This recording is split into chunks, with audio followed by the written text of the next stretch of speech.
이제 성령과 능력으로 기름 붓듯 하셨으면 우리 안에 와 계신 예수 그리스도가 어떤 분이신지에 대해서 같이 은혜를 나누도록 하겠습니다. 사도행전 10장 38절 찾으셨으면 우리 다 같이 한음성으로 합독하겠습니다.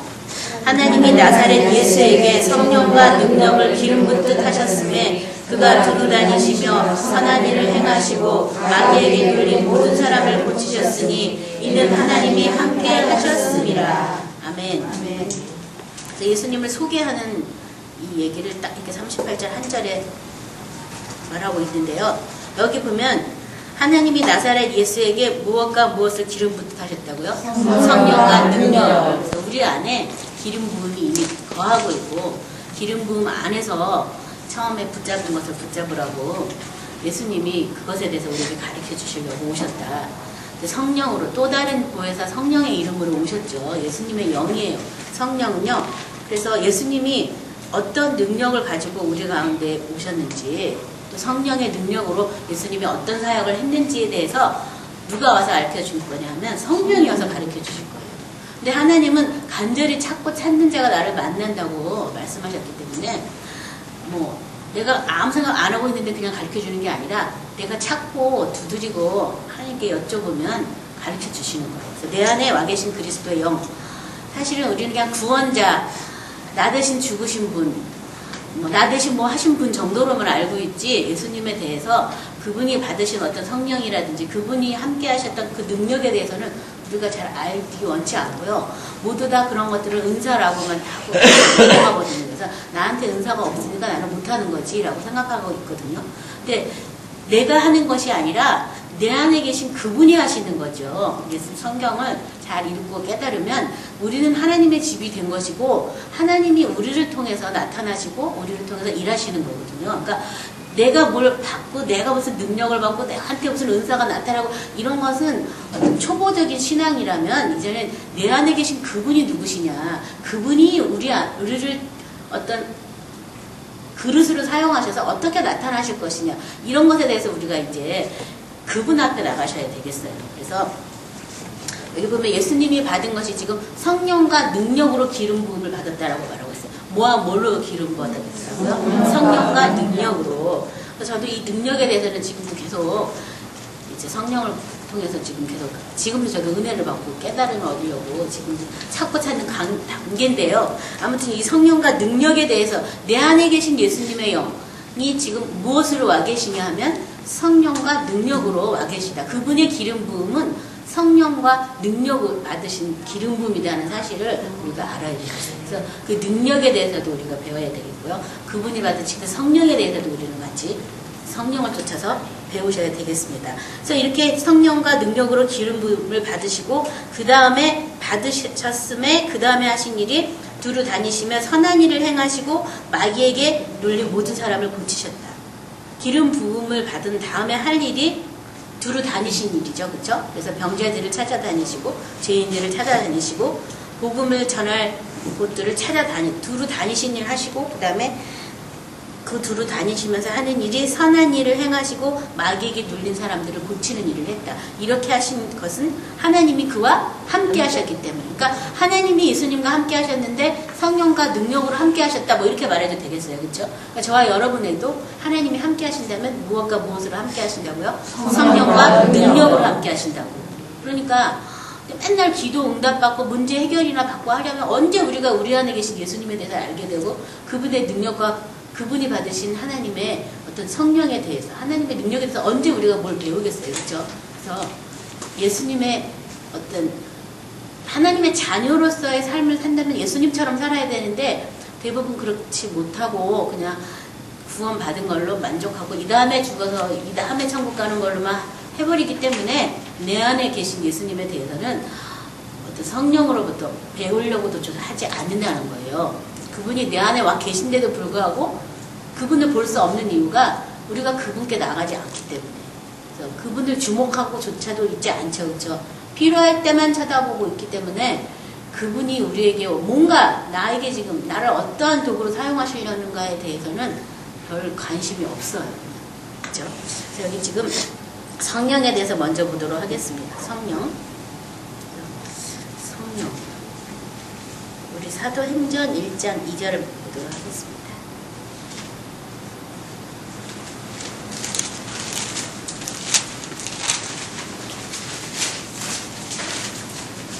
여기서 이 1장 2절에는 그가 택하신 사도들에게 성령으로 명하시고 승천하신 날까지 이를 기록하였노라. 이 사도행전을 쓰게 된 배경에 대해서 말하고 있는데요. 성령으로 명하신다. 이것에 대해서 생각하셔야 되겠습니다. 그래서 나사렛 예수에게 하나님께서 성령과 능력으로 기름 부으셨는데 뭘로 명하시냐 하면 뭘로 명하신다고요? 성령으로 명하신다. 명하신다는 것은 명령하신다 그 말이에요. 그렇죠? 그래서 성령님이 우리는 정말 너무나 엄마 같은 성령이시고 너무나 우리에게는 부드럽게 오시고 겸손하셔서 그분은 그분 자신을 드러내지 않고 오직 예수를 우리에게 가르쳐주러 오셨기 때문에 우리에게 뭘 강요하시지 않으세요. 내가 그분께 요청하면 날 도와주시지만 그분은 명령하시는 분이에요. 그래서 이렇게 하라고 명령하셨다. 그 말씀을 생각하시고요. 그 다음에 2장 22절 보겠습니다. 사도행전 2장 22절에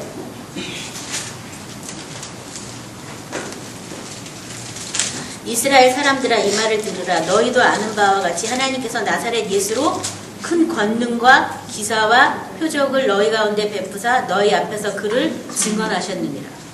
그러니까 성령과 능력을 기름 붓듯 하셔서 나타났던 일들이 큰 권능과 기사와 표적을 베풀어서 결국은 너희 앞에서 누구를 증언했다고요? 예. 하나님께서 예수가 하나님의 아들이신 것을 증언하셨다고. 그래서 우리의 어떤 이런 큰 능력, 표적, 기사는 다 누구를 우리에게 가르쳐 주려고요? 예수가 하나님의 아들이신 것을, 예수가 메시아인 것을 가르쳐 주려고 나타나는 일들이라는 거예요. 그분을 알아보는 것이 제일 중요하다는 거예요. 근데 많은 사람들이 그냥 병만 조금 고침받으려고 어떤 떡을 조금 더 먹으려고 어떤 그런 문제 해결만 자꾸 하다 보니까 그분이 하나님의 아들이시고 아들로서 우리에게 구원의 은혜를 주신 그 은혜에 대해서는 이제 별로 관심이 없고 그냥 예수가 나의 구주다다. 그래서 나는 구원받았다. 이걸로 그냥 한 번에 끝내버린다는 거죠. 그래서 너무나 안타까운 사실인데 예수님께서는 어떤 성령의 능력으로 예수님을 통하여 권능과 기저와 표적을 일으키신 이유가 천국 복음을 전파하시는 그분이 누구라고 알려주시려고 하나님의 아들이신 것을 알려주시려고 그래서 이렇게 성령의 능력을 나타내셨다라고 말하고 있고요. 누가복음 4장 18절 다시 보도록 하겠습니다. 주의 성령이 내게 임하셨으니 이는 가난한 자에게 복음을 전하게 하시려고 내게 기름을 부으사 나를 보내사 포로된 자에게 자유를 눈먼 자에게 다시 보게 함을 전파하며 놀린 자를 자유롭게 하고 주의 은혜의 해를 전파하게 하려 하심이라 하였더라. 성령이 임하신 목적이 뭐냐 하면 결국은 19절이죠. 그렇죠? 주의 은혜의 해를 전파하려는 것이 성령을 보내신 목적이죠. 그 은혜의 해를 전파하는 과정 중에 첫 번째 가난한 자에게 복음을 전하는 것이고 기름을 부으셔서 포로된 자, 또 눈먼 자, 눌린 자를 자유케 해서 그래서 결국은 뭐 하는 거예요? 다요? 주의 은혜의 해를 전하는 거예요. 주의 은혜의 해. 주의 은혜의 해. 은혜의 해. 주님이 통치하시고 다스리는 그것을 전하는 거죠. 주님 안에서 안식을 누리는 그것을 전하는 거예요. 그래서 어린 양이 성전에 등이 되셔서 다른 무슨 필요가 없는 그 계시록에 나오는 것처럼 그것을 전하는 것이 뒤에 성령이 오신 일이죠. 그래서 내가 이제 뭐 다른 것을 구하는 것이 아니고 세상의 빛을 구하는 것도 아니고 어린 양이 나의 친등불이 되셔서 어떤 낮과 밤과 해와 달로 주관하는 이 세상에 사는 것이 아니라 그리스도가 주관하는 세상 속에서 사는 것. 그것을 전하려고 성령이 오셨다는 거예요. 그래서요, 마태복음 12장 28절을 보시겠습니다. 마태복음 12장 28절에 보면 그러나 내가 하나님의 성령을 힘입어 귀신을 쫓아내는 것이면 하나님의 나라가 이미 너희에게 임하였느니라. 성령을 힘입어 귀신을 쫓아내는 것이면 하나님의 나라가 이미 너희에게 임하였다. 그러니까 하나님의 나라의 통치권자는 예수님이시고 그 예수님 안에서 우리가 하나님 나라에서 안식을 누리는 그것이 바로 희년이고 그것이 바로 은혜의 해거든요. 그래서 내가 이렇게 벌써 귀신을 쫓아내는 것이라면 그렇다면 너는 벌써 이미 하나님의 나라가 네 안에 임하고 있다라고 말하고 있어요. 네. 근데 누구를 힘입어서 귀신을 쫓아낸다고요? 하나님의 성령. 하나님의 성령을 힘입어서 귀신을 쫓아낸다고. 제가 이렇게 쫓아내는 거 사람들한테 알려드리면요, 성령을 힘입어서 쫓아내라고 지금 되어 있잖아요. 근데 배운 걸로 쫓아내는 사람도 많아요. 그래서 쫓아내라 그랬으니까 나가라 막 이렇게 소리만 지르는 거예요. 그거는 배운 걸로 쫓아내는 거예요. 여기 지금 성령을 힘입어서 쫓아내라는 거니까, 성령이 사탄을 쫓아낼 때는 먼저 무엇을 일을 한다고 되어 있냐면, 이 29절 우리 그 전에 이 것에 대해서 같이 은혜를 나눴는데, 먼저 결박하는 일을 한다고 되어 있잖아요. 그렇죠? 사탄, 강한 자를 결박하지 않고서 어떻게 그 강한 자의 집에 들어가 세간을 반탈하겠느냐. 결박하는 일을 먼저 하는 거죠. 그러니까 사탄을 결박한다는 얘기가, 사탄이 어떻게 우리한테 와서 거짓말을 하고 어떻게 미혹을 시켰고 어떻게 이 사람의 삶을 망가뜨렸는지를 먼저 알아야지 결박할 수가 있잖아요. 그렇죠? 우리가 이렇게 죄인도 그냥 감옥에 가두는 것이 아니라 그 죄목을 조목조목 따져가지고 너가 그러기 때문에 너는 감옥에 들어가야 되고 재판을 받아서 너는 이제 형을 살아야 돼. 이렇게 우리가 세상법도 그렇게 하는데, 하물며 사탄의 짓거리도 그냥 나가라 하면 나가면 얼마나 좋겠어요. 그렇게는 안 나간다는 거예요. 왜냐면 하나님의 성령에 힘입어서 귀신을 쫓아내야 돼요. 그래서 우리가 지난주에 배웠던 말씀이 굉장히 중요해요. 내 속에 있는 그 어둠, 숨긴 것, 감춘 것 드러내라고 명령하는 게 굉장히 중요해요. 그렇게 할 때 이 사탄의 어떤 괴계를 알 수가 있어요. 예수님께서는 사탄의 괴계를 밝히 드러내시고 십자가에서 승리하셨다고.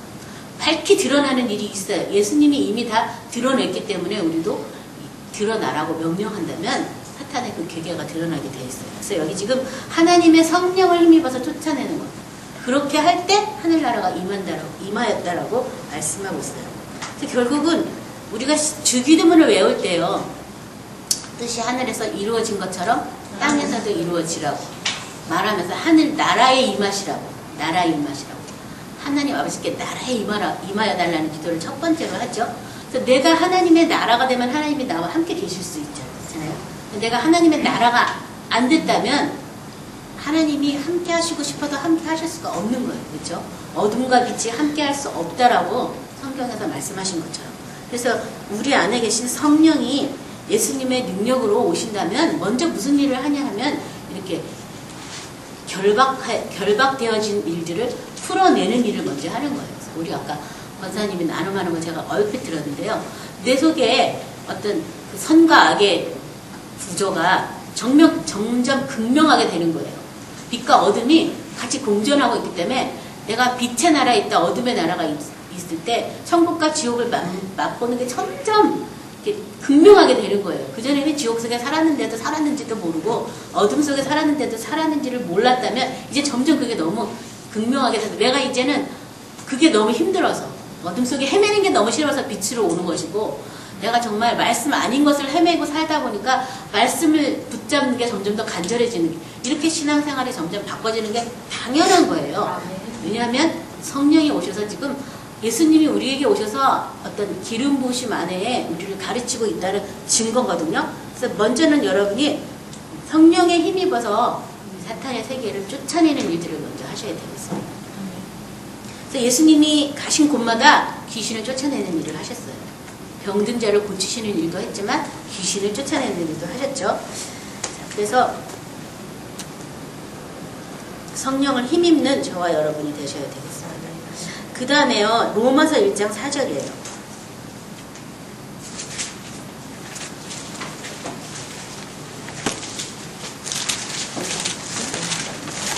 로마서 1장 4절. 성결의 영으로는 죽은 자들 가운데서 부활하사 능력으로 하나님의 아들로 선포되셨으니 곧 우리 주 예수 그리스도시니라. 자, 이 성령이 바로 어떤 영이라고 되어 있냐면 성결의 영이다. 예수님도 어떻게 해서 하나님의 아들로 선포되었냐 하면 죽은 자들 가운데서 부활하사 능력으로 하나님의 아들로 선포되었다. 죽은 자 가운데서 부활하사 능력으로 하나님의 아들로 선포되었다. 능력으로. 어떤 능력이에요? 죽은 자 가운데서 살아나신 그 능력으로 하나님의 아들로 인정되었다. 그래서 여기 지금 이 능력, 성령과 능력을 기름 붓듯 하셨다라고 말하고 있는데요. 그 다음에 능력에 대해서 우리 같이 보도록 하겠습니다. 능력. 누가복음은 예수님의 그 능력에 대해서 제일 많이 기록한 장이 누가복음이에요. 누가가 의사다 보니까 어떤 이런 병 고치거나 이런 것들에 대해서 더 많이 상세하게 기술되어 있고 그런 것들이 능력이 나가서 그런 것이다라고 누가복음에 제일 많이 기록되어 있거든요. 그래서 누가복음에 있는 말씀 몇 가지 찾아보도록 하겠습니다. 누가복음 먼저 5장 17절 보도록 하겠습니다.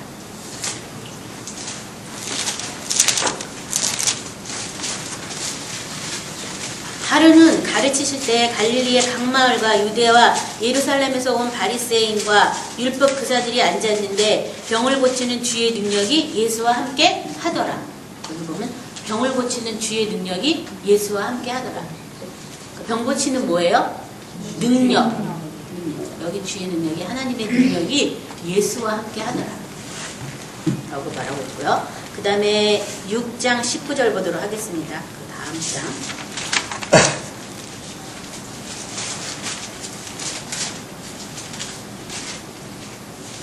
같이 합독합니다. 온 무리가 예수를 만지려고 힘쓰니 이는 능력이 예수님께로부터 나와서 모든 사람을 낫게 함이로라. 온 무리가 예수를 만지려고 힘쓰니 능력이 어디에서 나와요? 예수께로부터 나와서 모든 사람을 낫게 했다. 그래서 성령과 능력으로 기름 부음을 받았다고. 이 능력은 무슨 능력이에요? 병을 고치는 능력. 무슨 능력이요? 병을 고치는 능력. 병을 고치는 하나님의 능력이 예수님과 함께 가셨기 때문에 그 능력이 나가서 모든 사람을 고쳤어요. 그래서 사람들은 예수님을 만지고자 했죠. 마찬가지예요. 그 당시에 사람들은 예수님을 만지려고 했어요. 만지기만 해도 능력이 나가서 병을 고쳤거든요. 근데 우리 안에 지금 어떤 분이 계세요? 그 능력으로 기름 부음 받은 그분이 아예 계시는 거예요. 저와 여러분 안에는요. 능력이신 그분이 와 계세요. 아멘. 그때 사람들은 만지려고 막 하고 막 난리 쳤을 거예요. 그렇죠? 근데 우리는 능력이 한이 없으신 그분이 우리 안에 와 계세요. 그래서 제가 막 회개하면서 주님 그 능력으로 와 계시는데 주님의 능력은 알 바 아니고 그냥 주님의 능력을 너무나 모르니까 가서 병가하고 좀 고쳐주시면 안 될까요? 고쳐주십시오. 막 이런 식으로 이렇게 우리가 이렇게 애절하니 막 혹시 하나님이 불쌍하면 나를 고쳐줄까? 뭐 이런 기도부터 시작해가지고 별 이상한 시그널을 제가 다 했더라고요. 능력이신 그분이 내 안에 와 계신 거를 내가 먼저 인정해 드려야 되는데 그걸 몰랐던 거예요. 그냥 말로만 죽은 자를 살리시고 없는 것을 이렇게 하시고 그냥 말로만 들은 걸로만 맨날 가지고서 그 능력에 대해서는 제가 알지 못해서 제가 한 번은 성령님께 도대체 성령의 능력이 어떤 것이 있냐고 제가 물어봤어요. 성령님 능력이 도대체 뭡니까? 성령의 능력을 내게 알려달라고 했더니요. 구약에 나타난 그 많은 기적들을 저에게 말씀하시더라고요. 내가 홍해 바다를 건너고 만나 매출하기를 보내고 강야에서 물이 샘솟게 하고 구름 기둥과 불 기둥으로 인도하고 뭐 역병이 돌 때 뱀을 장대 끝에 만들어서 보기만 하면 낫게 하고 막 그 이스라엘 사람들이 출애굽할 때 나타났던 그 많은 능력들 있잖아요. 또 이 바로 앞에서 했던 그 10가지 재앙에 나타난 그 능력이 바로 나의 능력을 말해주는데 도대체 감이 안 잡히더라고요. 감이. 그래서 그러시냐고 그냥 다 하고 별 관계가 없는 것 같은 게 너무 엄청난 능력이라서 그래서 제가 기도하면서 그러시군요. 그냥 그러고 놀래가지고 그냥 더 이상 할 말이 없어서 어머 그러신 분이 내 안에 오셨군요. 좀 그러고 말았어요. 근데 세월이 지나고 나서 그게 얼마나 큰 능력인지 사람으로는 정말 상상 초월할 수 있는 초월의 능력이라 이건 정말 계시받지 않고는 도대체 알 수 없는 능력이구나. 그냥 예전에 그랬다더라 얘 정도밖에 안 됐어요. 저한테는요.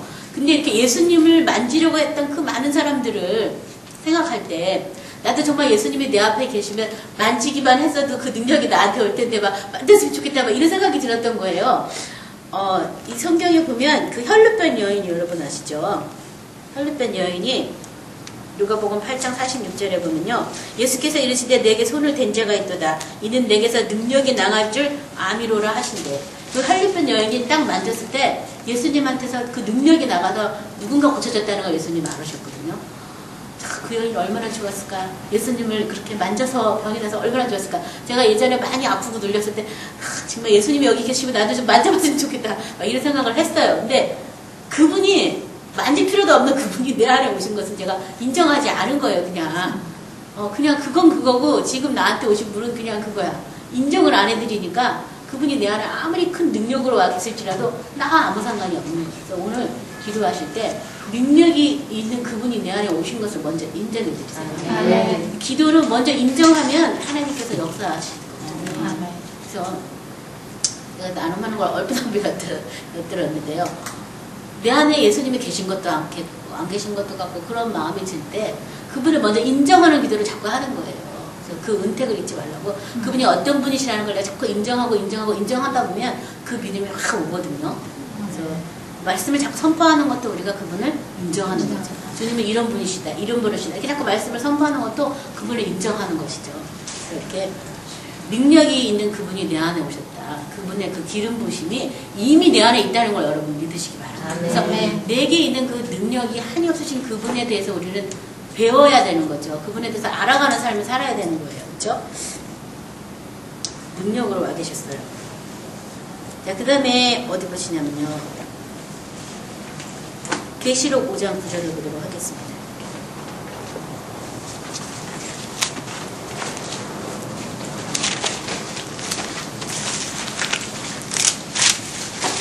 그들이 새 노래를 불러 이르되 두루마리를 가지고 그 인복을 떼시기 합당하시도다. 일찍 죽음을 당하사 각 족속과 방언과 백성과 나라 가운데서 사람들은 피로 사서 하나님께 들으시고 그들로 우리 하나님 앞에서 나라와 제사장을 삼으셨으니 그들이 땅에서 왕노릇 하리로다 하더라.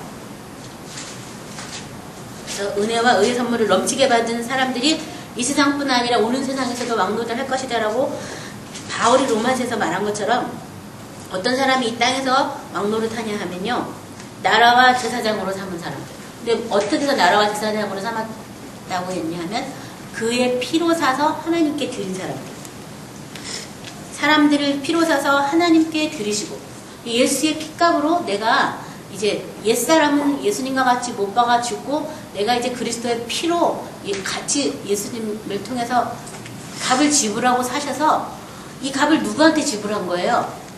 사탄에게 값을 지불하고 사셔서 나를 이제 이 세상의 자녀가 아닌 하나님의 자녀로 하나님의 것이 돼버린 그 사람들이 하나님의 나라가 되고 하나님의 제사장이 되고 그 사람들이 이 땅에서도 왕노릇 한다라고 말하고 있어요. 그래서 저희 여러분은 이렇게 하나님의 나라의 제사장이 되고 하나님의 나라가 돼서 왕노릇을 해야 되거든요.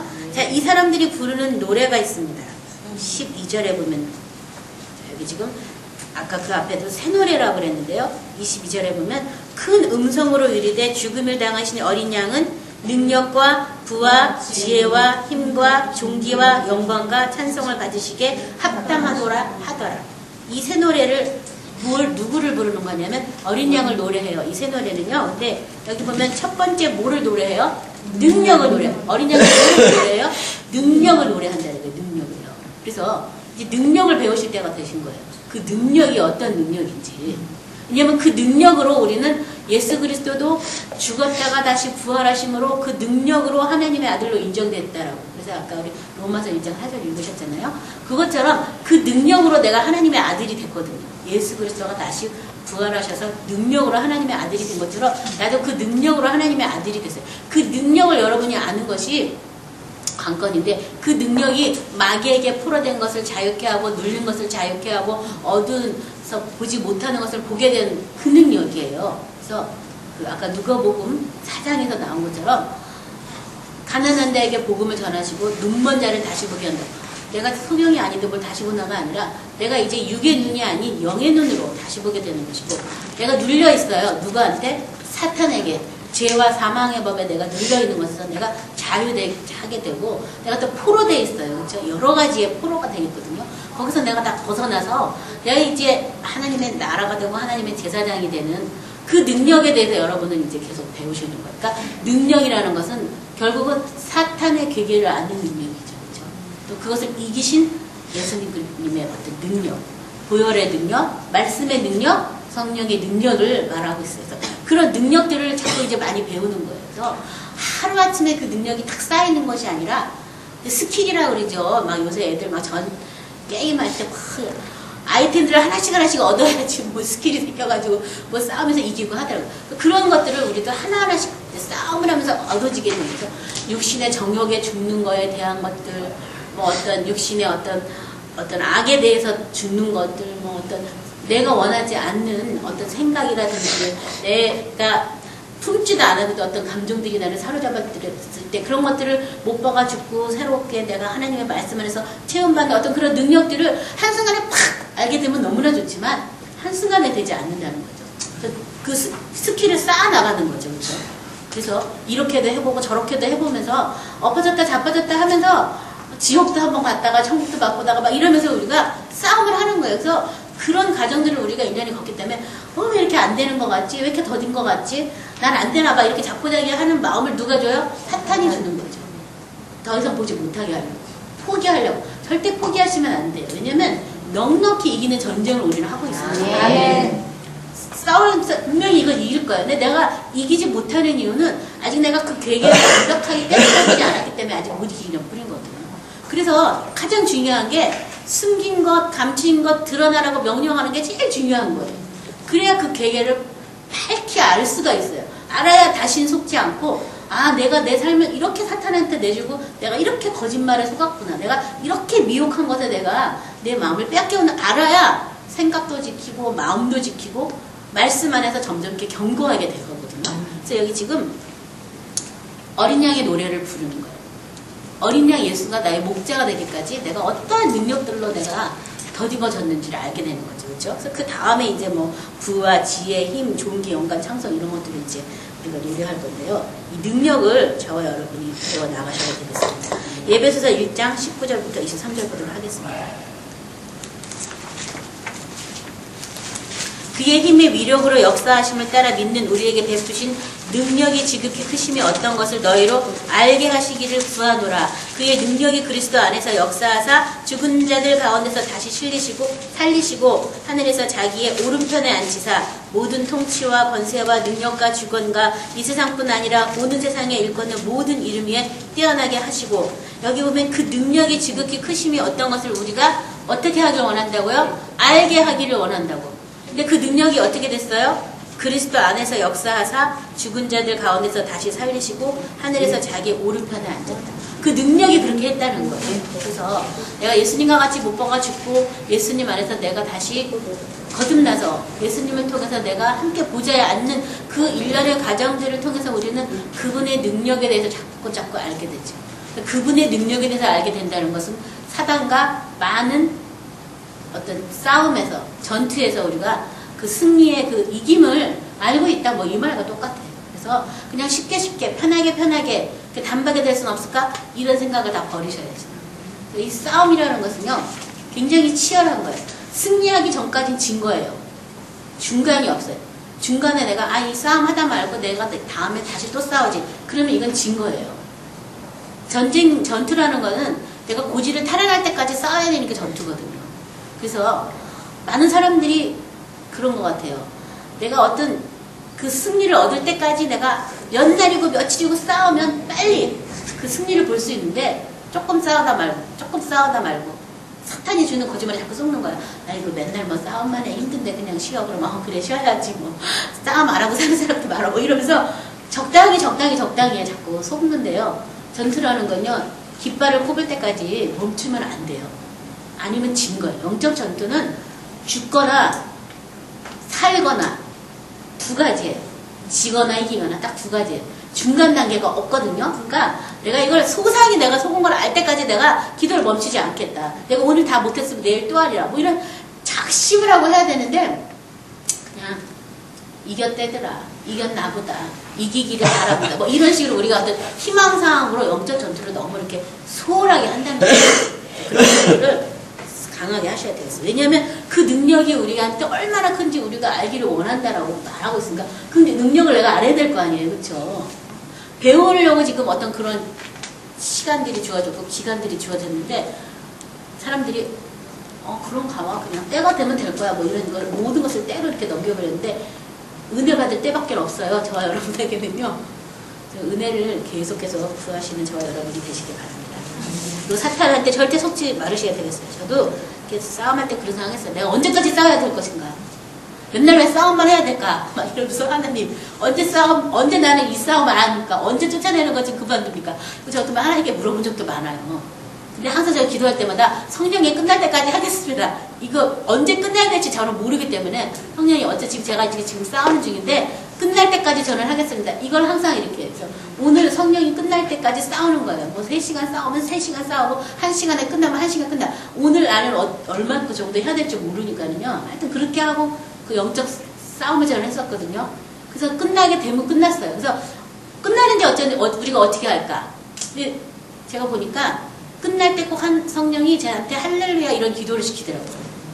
그래서 이렇게 할렐루야 기도가 나올 때까지 그렇게까지 했어요. 그래서 내 체력이 안 되면 성령이 또 끝내주실 때도 있어요. 더 이상은 기도할 때 힘이 없으니까. 그래서 제가 영적 전투할 때는 밥 많이 먹고 싸워라. 굶고 하지 마라. 그걸 항상 얘기하는데요. 그래서 이제 막 기운이 없으면 이제 그만 시키면 이제 그 다음날 다시 밥 먹고 힘내가지고 야차저차 하면서 다시 또 하고 막 이렇게 막 했거든요. 그래서 한번 싸우면 끝까지 이제 막 요새 뭐 누구 늘어 뭐 진돗개 무슨 저도법인데 한번 싸움을 하면 끝까지 싸워서 뭐 쇼부를 봐야지 하다 말고 그러니까 오래 가는 거예요. 오래 끝까지 하시기 바랍니다. 그 능력을 배우려고 하는 거예요. 능력을요.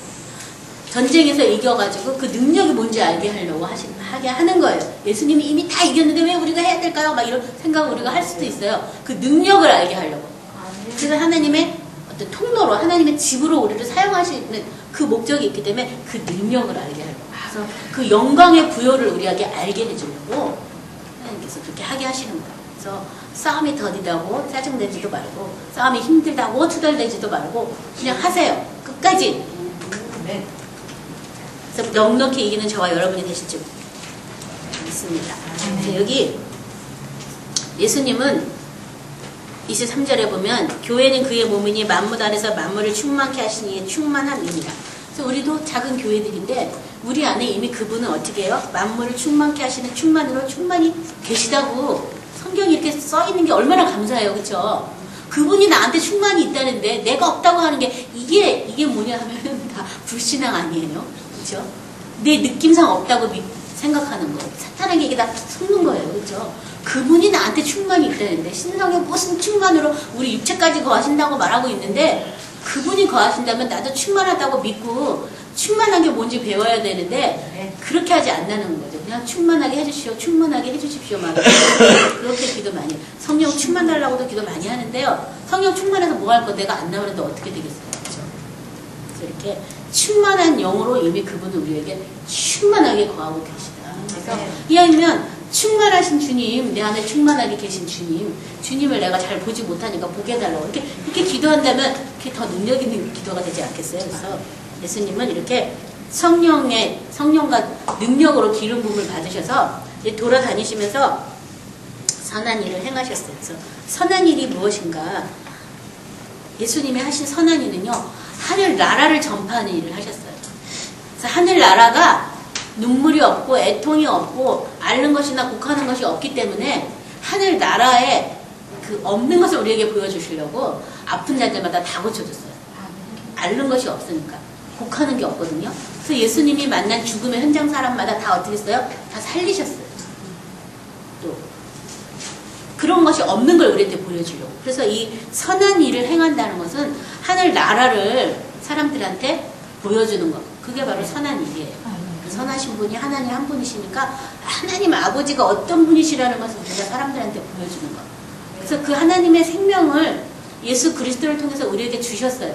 그 생명 안에서 우리가 하나님 나라를 볼 수 있고 하나님을 알 수 있거든요. 그래서 내가 먼저 보고 내가 먼저 깨달은 그 하늘나라의 생명을 다른 사람한테 보여주고 다른 사람에게 나타내주는 것. 그게 바로 천국 시민이 하여주고 선한 일이에요. 그래서 하늘나라의 기본은 사랑이잖아요. 그렇죠? 그래서 사랑의 나라라고 하늘나라는 이렇게 못 박았는데 그래서 그 사랑으로 내가 먼저 내가 예수님 안에서 내가 새롭게 된 것처럼 다른 사람도 새롭게 된 것으로 여기고 그렇게 인정해주고 다른 사람들을 품어주는 일, 그런 작은 일부터 우리가 이제 시작하는 거죠. 그렇죠? 선한 일을 주로 하셔서 하나님의 생명을 나누는 일들을 예수님이 하셨어요. 그 다음에 마귀에게 눌린 모든 사람을 고치셨다라고 말하고 있어요. 마귀에게 눌린 사람들. 마귀에게 눌린 사람들을 고치셨는데 말씀으로 귀신들을 쫓아내기도 하고요. 또 때로는 이렇게 병자들은 손을 대서 고쳐주기도 하셨죠. 네, 마태복음 8장 16절 보도록 하겠습니다.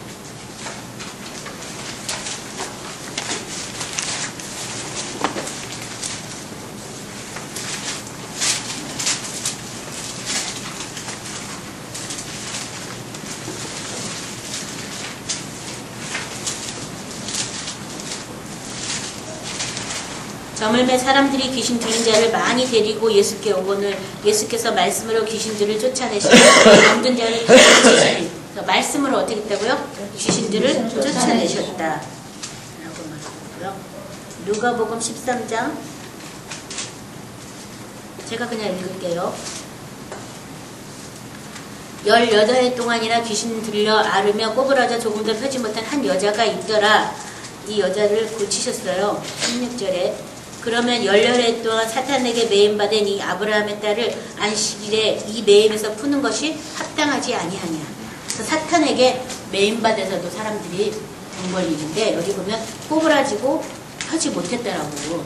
이 여인을 안수했어요. 안수하니까 여자가 못 펴고 하나님께 없는 거 있다고. 안수를 한다든지 말씀으로 쫓아낸다든지 귀신을 쫓아내는 여러 가지 방법들이 성경에 나와 있죠. 그래서 마귀를 쫓아내셨는데요. 마귀에게 눌린 모든 사람을 고치셨다라고 말하고 있어요. 그래서 많은 사람들이 눌려 있어요. 마귀에게 눌려 있어요. 죄의 법에 눌려 있고 사망의 법에 눌려 있어요. 많은 사람들이. 그래서 혹 뭐 귀신 들려가지고 이상한 소리 하는 사람만 눌려 있는 것이 아니라 모든 사람들이 다 눌려 있어요. 예수님의 생명하는 거 하기 전까지는 사탄에게 포로되어 있어요. 그래서 생각하는 것도 내가 생각한 것 같지만 사탄이 주는 대로 생각하고 내가 맘먹은 것 같지만 사탄이 주는 마음으로 마음을 먹어요. 그리고 그것이 나인 줄 알고 착각해요. 근데 사탄이 주는 생각과 사탄이 주는 마음들이에요. 그래서 우리가 예수님 안에서 새 마음을 품으라고 예수님의 마음을 품으라고 성경에서 권면한 것과 똑같죠. 자, 근데 제가 한 가지 아까 빼먹었는데요. 기름 붓듯 하셨다고. 성령과 능력을 기름 붓듯 하셨다고. 기름 붓듯에 대해서도 우리 같이 보도록 하겠습니다. 마태복음 3장 16절 기름 붓듯 하셨습니다.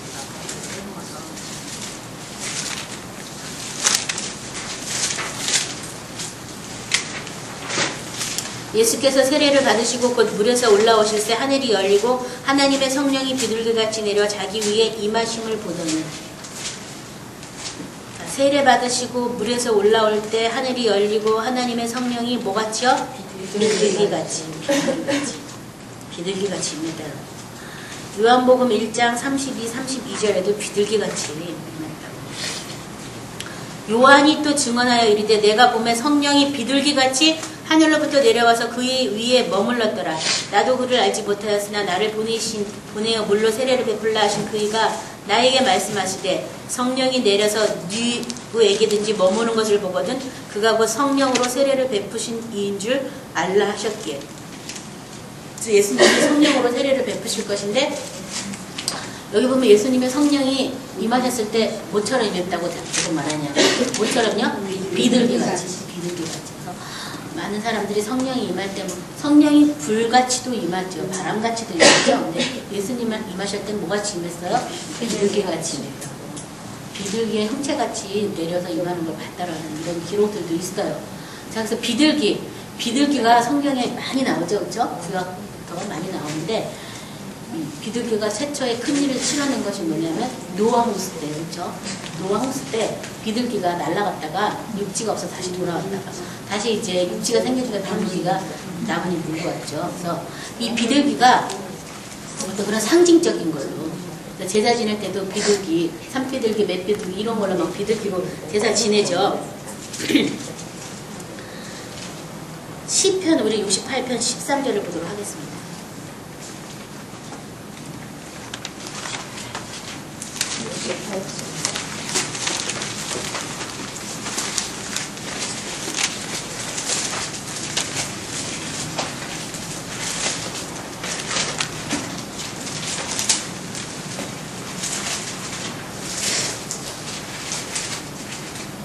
같이 됐습니다.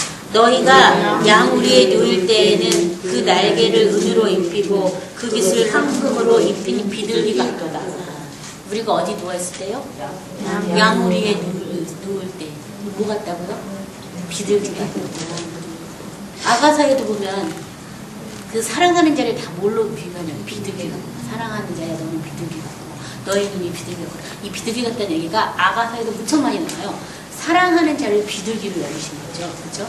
그래서 이렇게 비둘기같이 임하셨다. 또 우리도 양우리에 있을 때는 뭐 같다고요? 비둘기 같다고.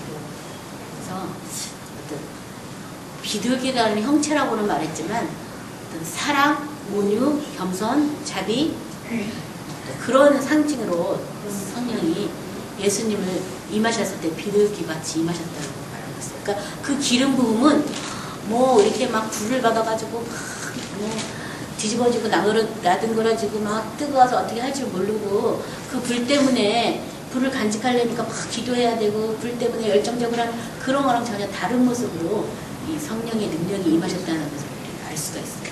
비둘기같이 온유한 성령이라는 그런 찬양도 있거든요. 그래서 성령이 임하시면 비둘기 같은 온유한 마음이 생겨요. 그래서 마태복음에서도 뱀같이 지혜롭고 비둘기같이 우리한테 순결하라고 말하죠. 이렇게 비둘기, 맨 먼저 나무잎을 물고 온 그 비둘기, 자기 마음대로 가서 살지 않고 다시 돌아왔잖아요. 강증이. 그렇죠? 우리의 모습도 결국은 우리에 있는 비둘기 같은 모습. 아가사에서도 계속 비둘기. 너는 나의 사랑하는 자다 비둘기 같구나. 너의 눈이 비둘기 같구나. 나의 사랑하는 자 비둘기라고까지 불렀어요. 술람 여인에게. 그렇게 하나님은 비둘기 같이 우리를, 비둘기가 또 어찌 보면 너무나 가련하잖아요. 그렇죠? 약하지요, 비둘기가요. 그래서 레이기에 보면 제재제나 이제 돈 없는 사람들은 이렇게 비둘기 잡아가지고 하라고 할 정도로 약한 건 세상에 흔하고 보잘것 없는 것 같은 그렇게 비둘기처럼 성령이 임하셨어요. 그래서 저와 여러분도 기름 부음 받는 것에 대해서 막 크게 무슨 뭐 기름 부음 받았을 때 어떤 뭐 능력이 나타나고 기름 부음 받았을 때 뭐 어떤 감정이 생겨나고 이런 것들을 다 생각하지 마세요. 비둘기가 임했다고 해가지고 무슨 뭐가 얼마나 무슨 표가 나타나겠어요. 그렇잖아요. 막 그런 것을 자꾸 사람들이 추구한다는 거예요. 그래서 이렇게 조용히 이렇게 임하시고 볼 수 있는 사람만 볼 수 있게 임하셨던 그런 비둘기 같은 성령이 임하셨다는 거예요. 그래서 예수님께서는 이렇게 성령으로 능력으로 기름 붓듯 하셔서 선한 일을 행하시고 마귀에게 모든 사람을 고치셨어요. 이렇게 하실 수 있는 이유는 그가 누구와 함께 하셨기 때문에요. 하나님과 함께 하셨기 때문에. 저와 여러분도 하나님이 함께 하셔요. 그렇죠? 영으로 함께 하셔요. 그렇다면 저와 여러분도 예수님이 하신 그 일을 지금도 우리가 해야 되는 일이죠. 그렇죠? 내가 눌려있거나 내가 포로되거나 내가 그런 자리에 있으면 안 되잖아요. 그렇죠? 그래서 부지런히 기도해서 이렇게 막 사탄에게 속은 것, 매인 것, 또 미혹된 거 막 쫓아내고 막 이렇게 영적 전투 하셔야지 돼요. 능력들을 받으셔야지 되겠어요. 자, 요한복음 8장 29절 보도록 하겠습니다.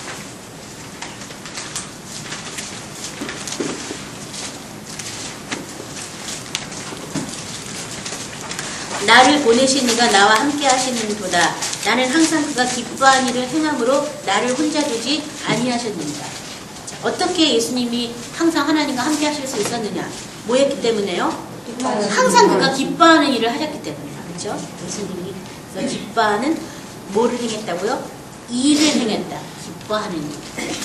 포로된 자를 자유케 하고 눌린 자를 자유케 하고 하는 그 복음을 전파하고 마귀에게 눌린 자들을 고치는 그런 선한 일을 하셨기 때문에 하나님이 함께 하셨다는 거예요. 그러니까 나도 그런 일을 한다면 하나님이 나와 어떻게 해요? 함께 하신다는 거죠. 그렇죠? 믿지도 않는데 뭔 일을 하겠어요? 믿지도 않는데. 이거를 믿는 저와 여러분이 되셔야 되겠습니다. 요한복음 4장 34절 보겠습니다.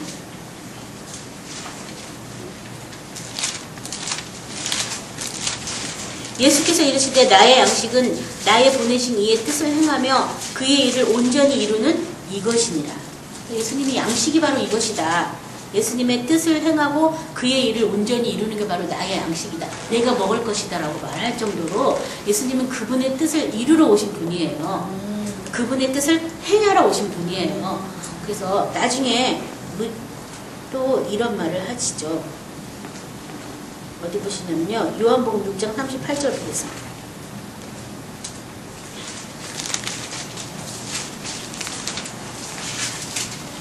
내가 하늘에서 내려온 것은 내 뜻을 행하려 함이 아니요 나를 보내신 이의 뜻을 행하려 함이라. 내 뜻이 아니다. 누구 뜻 행하려고요? 아버지의 뜻을 행하려고. 우리도 뭘 행하려고 하나 생각해 보세요. 내 인생에서 내가 무슨 뜻을 행하려고 하나. 내 뜻 행하려고 하니까 어려운 문제가 자꾸 쌓이는 거예요. 내 맘대로, 내 뜻대로 하려니까. 누구 뜻을 행해야 돼요? 예수님의 뜻을, 하나님의 뜻을 행하는 거예요. 하나님은 우리가 평안한 가운데, 사랑 가운데 늘 하나님 아버지와 교제 나누기 원하시는 거죠. 그러니까 하나님과 평안하기 위해서 사람들과 화목해야 되는 거죠. 내가 마음이 평강해야 하나님의 뜻을 잘 우리가 마음에서 알 수 있거든요. 그래서 평강이 내 마음을 주장하도록 힘써야 되는 거죠. 내가 마음이 왜 조급하고 불안한지 아세요? 하나님 말씀 하나 잊지 않기 때문에 불안한 거예요. 내가 내 뜻을 행하려니까 불안한 거예요. 나의 길로 가니까 뭐가 뭔지 모르겠어 라고 말하는 거예요. 많은 사람들이 난 주의 뜻이 뭔지 몰라 이렇게 말하는 사람들은 다 뭐냐면 나는 하나님의 말씀을 외면하고 있어 이 말하고 똑같아요. 하나님 말씀은 기록되어 있어요. 다 약속되어 있거든요. 내가 그 뜻을 찾아서 행한다면 문제될 게 없어요. 그리고 사람들이 아무리 내가 그 뜻을 행할 때 조롱하고 비방해도 상관없어요. 왜냐하면 나는 아버지의 뜻을 행하려고 왔기 때문에 그것을 행하는 거지 사람들의 어떤 반응을 보고 내가 행하는 게 아니거든요. 그래서 저와 여러분도 하나님의 뜻을 행하는 저와 여러분이 되셔야 되겠습니다. 그래서 나를 보내신 이의 뜻을 행하려고 왔다. 우리 요한복음 5장 30절 봅니다.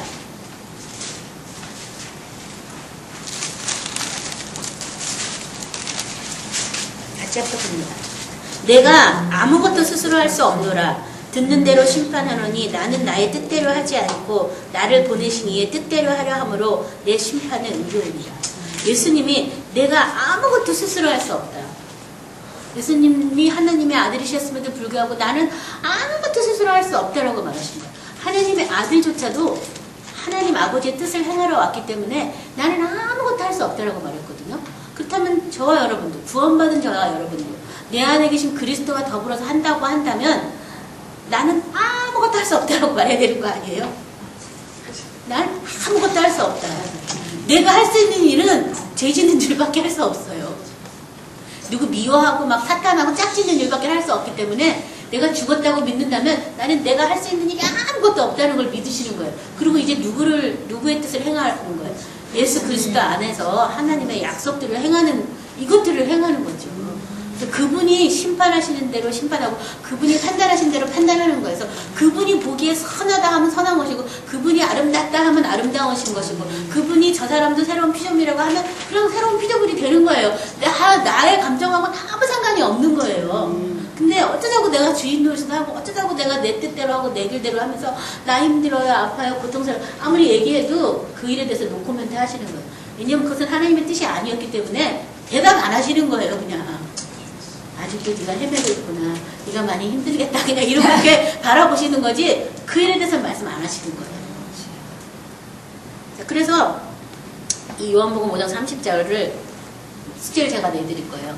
나는 아무것도 할 수 없다.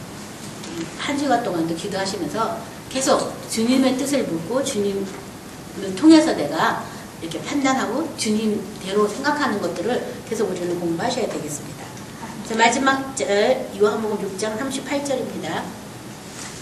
10장 38절입니다. 내가 행하거든 나를 믿지 아니할지라도 그 일은 믿으라. 그러면 너희가 아버지께서 내 안에 계시고 내가 아버지 안에 있음을 깨달아 알리라 하시니. 내가 행하거든 나를 믿지 아니할지라도 그 일은 믿으라. 예수님이 행하신 그 일을 믿으라고. 그렇다면 예수님이 하나님 아버지 안에 있고 또 아버지도 예수님 안에 있는 것을 깨달아 알 것이더라고요. 그래서 예수님과 하나님 아버지는 한 분이에요. 그래서 결국은 저와 여러분도 예수님 안에서 하나님 아버지와 하나 되길 원하시는 거예요. 이 복음의 목적은 아버지와 하나 되는 거예요. 그리스도 예수 안에서. 하나 되기를 힘써야 되겠어요. 그래서 그냥 아버지는 아버지, 예수님이 예수님, 나는 나 이렇게 가지고는 신앙생활에 대해서 아직 초보적인 것도 되지 않아요. 우리가 믿음을 다시 한번 새롭게 하실 때 내 안에 계신 예수님이 어떤 분이시냐. 그분은 하나님의 성령으로부터 능력도 성령과 능력을 기름 붓도 받으신 그분이 내 안에 와 계시다. 그래서 나는 내가 어떤 능력을 받으려고 하지 말고 내 안에 능력으로 와신 그분을 만나셔야 되겠어요. 내 안에 어떤 성령 충만을 받아가지고 뭐 성령의 은사를 나타내 이게 아니라 내 안에 성령으로 기름 받으신 그분 앞에 우리는 나가셔야 되겠습니다. 그래서 그분을 통해서 그분이 이렇게 선한 일을 하신 것처럼 우리 안에서도 뭐 내가 하는 게 아니라 그분을 통해서 뭐 자의로 말하지 않고 듣는 것을 말하신다고 그분을 통해서 내가 듣게 되고 그분을 통해서 배우게 된 것들을 사람들한테 말하고 나누고 하는 그런 어떤 선한 일의 도구로 사용되는 저와 여러분이 되셔야 되겠어요. 그래서 그렇게 해서 먼저 내가 눌려있는 것, 내가 포로된 것, 내가 눈먼 것에서 내가 먼저 보고 듣고 풀려나는 그런 일들을 하셔야 되겠습니다. 사탄의 모든 매임에서 먼저 풀는 일을 하셔야 되겠어요. 그래서 그 능력이 뭔지 여러분 배우는 그런 시간들이 날마다 이어지기를 기도하겠습니다. 오늘 다 같이 말씀으로 기도합니다.